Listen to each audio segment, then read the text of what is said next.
And a happy Thanksgiving to everyone out there. We are thankful you're joining us tonight. I'm Josh Berry. First tonight, with Thanksgiving wrapping up, the holiday shopping season now kicks into high gear this weekend. But buyer beware. Experts say this time of year also gives criminals the perfect gift, a chance to scam you. Fox 17 problem solver Marisa Oberle explains the most common ones and how to avoid them. A survey from AARP found 76% of consumers experienced or got targeted by at least one form of fraud tied to the holidays, like requests from often fake charities for year-end donations. Advocates say that statistic underscores the need to educate them on this issue.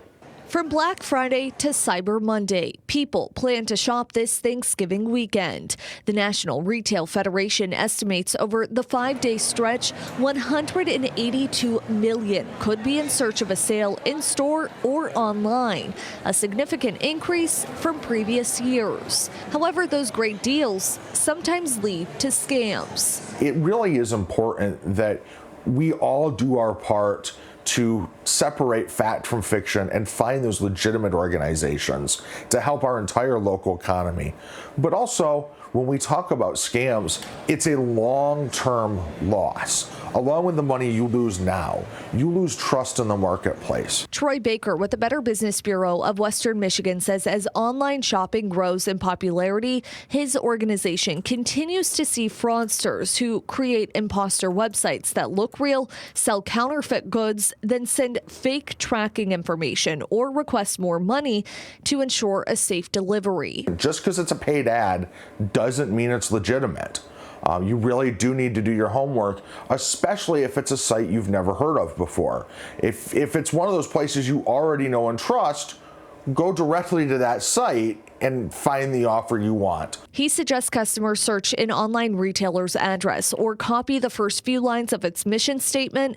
If another business with that same information comes up, it usually indicates a scam. Baker adds, be wary of some low prices too. Usually the hottest items have a range of things, and everybody's within a few dollars probably of the discount. So if you see one that's completely out of whack, that's a big red flag. The other thing to pay attention to really carefully this time of year, especially when buying online, is are you really at the site you think you're at?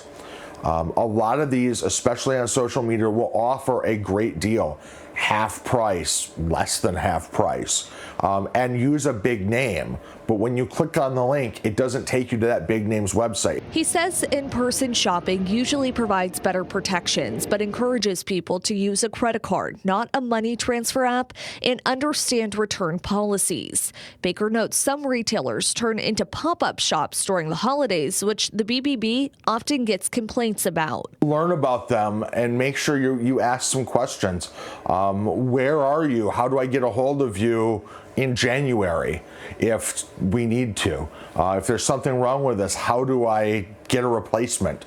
Learn what those policies are, where they are, and who they are. For those who want to donate their money, Baker says ask around about different causes, then independently research those charities. Every dollar that's sent to a scammer is a dollar that's not spent right here in our local community for local jobs and local investment. This week, Michigan Attorney General Dana Nessel launched a new consumer protection website with the hopes it's easier for people to access common scams, look into charities, and more. A news release says people who follow the department's Instagram page and share at least 5 stories can win a $25 gift card. You can find a link to that new website at fox17online.com. Reporting in the studio, Marisa Oberle, Fox 17 News.